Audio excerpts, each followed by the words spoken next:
Kevin Gordon here from Autosavant.com with your January 31st edition of the Afternoon Commute. Today I'm wearing a suit, a little bit of Brooks Brothers for you. Unfortunately, one of my good friends lost his mother last week and we had the funeral today, so thoughts go out to him.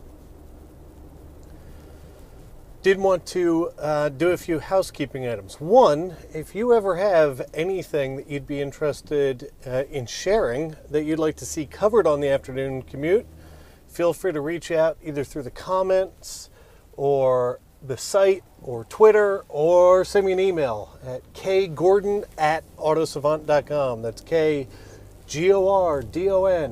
@autosavant.com. Today we've got 4 things to go through.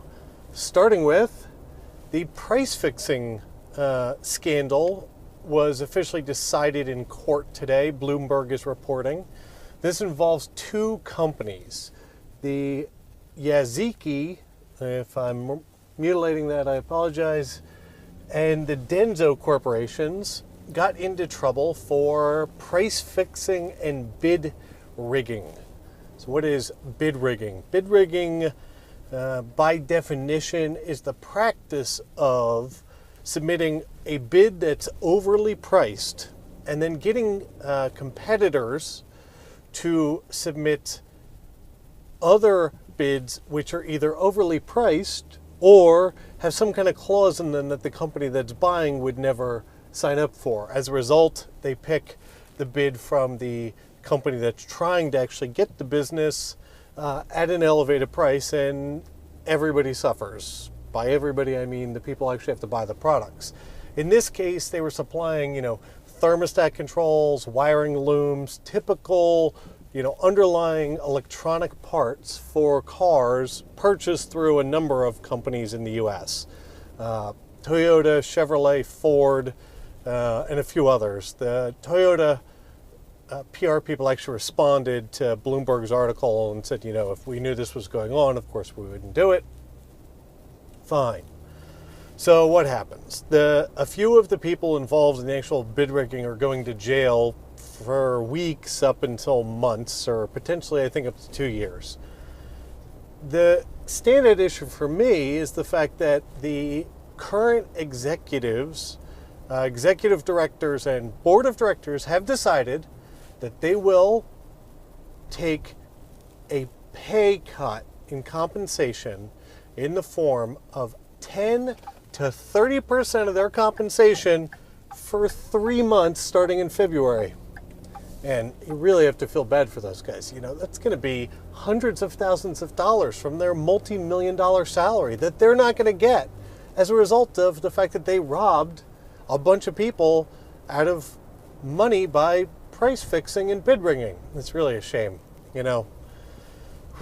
Those luxury car brands in Japan may take a hit from this. It really, really is serious. Up next for today, the FamilyCarGuide.com ran a survey, and they reported the fact that 30% of drivers admit to the fact that when their kids ride in other people's cars, they let them ride without the appropriate booster seat, child seat. That's really not good. It is kind of amazing to think that, when I was a kid, and I was in some awful 3-point harness plastic tub looking of a child seat. But we know better today. The reality is state mandates in most places have kids in car seats up until, I'm going to get the ages all wrong. Let's face it, I do this from memory every day, doing my best. But, I think it's up until like 5 years old or a height restrictions. Some of them are starting, it's up until 8 years old and a certain height. Other states are trying to push all the way up until 11 years old and a certain height. The reality is that until somebody is a certain height and weight, a standard 3-point harness in a car really does not protect them in an accident, so they should at least be in a booster. Do this. It's a simple thing. The reality is most cars today have easy, accessible latch systems. It's a matter of minutes, if not seconds, to get a booster seat properly installed on a car, just do it. What's the big deal? Third for today is the fact that teaser images came out for the 2013 Dodge Viper that we should be seeing at the New York Auto Show, which I will be attending this year. The teaser images, shockingly, looked a lot like a Viper. It did. Looks like the Viper may update its headlights a little bit to go to some kind of new projection unit. It might have halos, and they may do some sort of LED running lights. Beyond that, looked a lot like a Viper. You know, rumors at this point are it's going to keep the same obnoxiously large V10 engine. Speculation even has it up at, I think, an 8.7 liter engine, which I have no idea what the calculation is on cubic inches there, but it's above 500. Great. And, you know, the other thing is it's finally going to have traction control because now it's a federally regulated mandate. Speaking of federally regulated mandates, the National Highway Traffic Safety Association, the NHTSA, if I got that right, it'll be a miracle, came out today saying the fact that they want to pass a law, regulations, or whatever in 2013 to begin mandating auto manufacturers to have cars that communicate with one another in order for them to prevent auto accidents. And they don't really specify what technology, at least in what I read, that they're looking to implement. But one has to assume it's similar to, you know, some kind of collision avoidance system, and in the language in it, it went to the point of like automatic braking and also potentially automatic steering. So I won't editorialize on this significantly.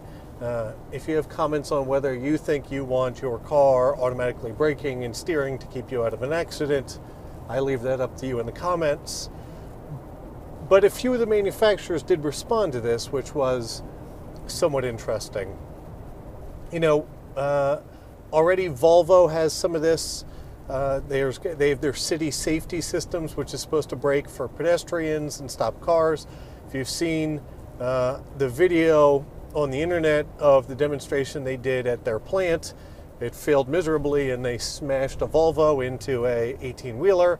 I've been in the Volvo for the city safety demonstration where you get in one, you're driving along, and it's got one of those pop-up pedestrians supposed to stop. It worked when I did it, but later in the day we heard screeching brakes and a thud, and it was because it didn't work properly, and I don't really know what the excuse there was, but it doesn't seem to be a perfect system yet. One of the, you know, higher ups from, I believe it was BMW, did say something they thought was reasonably intelligent, which was, you know, we still believe the driver is the most effective tool in avoiding accidents. But because of the amount of driver distractions we know of today, we are considering putting in systems to help prevent those in the future. That's fine. I think what's going to get to be interesting, as always, is the devil's going to be in the details on this, is what's actually going to be mandated here, and, you know, what does it actually mean to you in a day-to-day drive. You know, the whatever it is, the awful abbreviation and the long name for the National Safety Administration, you know, their claim is the fact that since 2006 to 2010, there was a 25% reduction in fatalities for highway safety, which is a significant amount. I mean, it's one of the most dangerous things you do every day. You know, the jokey statistic about the fact that you're far safer flying than you are in the drive to the airport is true, and we are getting more distracted while driving. But how much of your control are you willing to give up there? Again, leave it up to you. I'm interested to hear your thoughts and feelings on this. So, there's your 4 things for today. Once again, I'm Kevin Gordon with your afternoon commute on this January the 31st from a 60-degree day at the end of January here in the Philadelphia area. It's been good, and I look forward to talking to you tomorrow.